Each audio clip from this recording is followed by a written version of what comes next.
आज मी विशेष वस्तूंची खरेदी केली. तर नमस्कार मंडळी, आज आहे रविवार म्हटल्यावर मी मस्त चपाती आणि अंड्याची भुर्जी बनवली होती. घरातली सगळी कामं आवरली.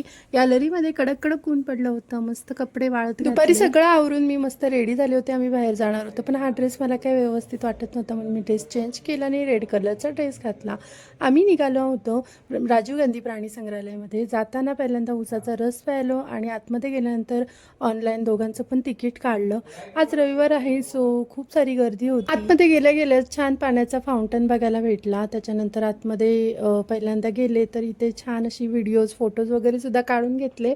पहिल्यांदा दर्शन तर आम्हाला सापांचंच झालं, पण ना साप सगळे एका कोपऱ्यात जाऊन बसले होते, त्यामुळे तेवढी काही फारशी मजा नाही आली. अजगरसुद्धा बघा, जास्त व्हिडिओ पण नाही म्हणजे व्यवस्थित क्लिअर दिसत आहे. अजगरसुद्धा गुंडाळी मारून बसला. पण पुढे गेल्यानंतर मात्र ही घोरपड जी होती ना, ती जवळून बघायला मिळाली. ती सुद्धा एका कोपऱ्यातच जाऊन बसली होती आणि मगर सुद्धा झोपलीच होती, म्हणजे खूप काळ झोपली होती. पाय उलटे सुलटे वाकडे तिकडे करून मस्त झोपली होती आणि एक डोळा उघडून बघत होती. आणि हा बिबट्या, त्याचा सुद्धा व्हिडिओ करायलाच भेटला नाही. एका झाडाखाली जाऊन सावलीत बसला होता. पण पुढे गेल्यानंतर मला उत्सुकता लागली होती, ती म्हणजे वाघ बघायची. आणि इथे आल्यानंतर आमच्या सगळ्या लोकांचे म्हणजे जे लोक आले होते ना, आय थिंक मला असं वाटतं की त्या सगळ्यांचे तिकिटाचे पैसे फिटले असणार आहेत. या वाघाने 4 वेळा जवळजवळ फेऱ्या मारून सगळ्यांना छान आणि जवळून दर्शन दिलं.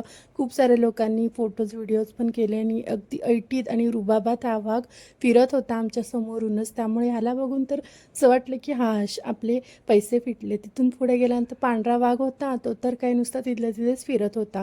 त्यानंतर खूप ऊन लागत होतं, त्यामुळे आम्ही तिथून निघून बाहेर आलो. आणि उन्हामुळे डिहायड्रेशन होत होतं आणि सारखी तहान लागत होती. मग मी ओढणीचा स्टोल करून बांधला आणि पुढे आल्यानंतर आम्ही कात्रज डेअरीच्या थंडगार मस्त लस्सी प्यायली दोघांनी पण. आणि घरी जायच्या वाटेवर नाही, त्या झाडाच्या दुकानामध्ये थांबलो. तिथे छान छान फुलांची वगैरे झाडं होती. ती सगळीच झाडं घेऊशी वाटत होती, पण यावेळेला म्हटलं की आपण फक्त 2च झाडं घेऊन जाऊया. आणि माझं तेवढ्यात लक्ष गेलं तुळशीकडे. आणि आम्ही खरंच नवीन घरामध्ये आल्यापासून ना तुळसच आणली नव्हती. मग आज आणू उद्या आणू करत करत ते राहूनच जायचं. मग शेवटी आज फायनली मी तुळस घेतली आणि म्हटलं तुळस घेतली तर कोरफड पण घेऊयात, कारण कोरफड पण चांगली असते.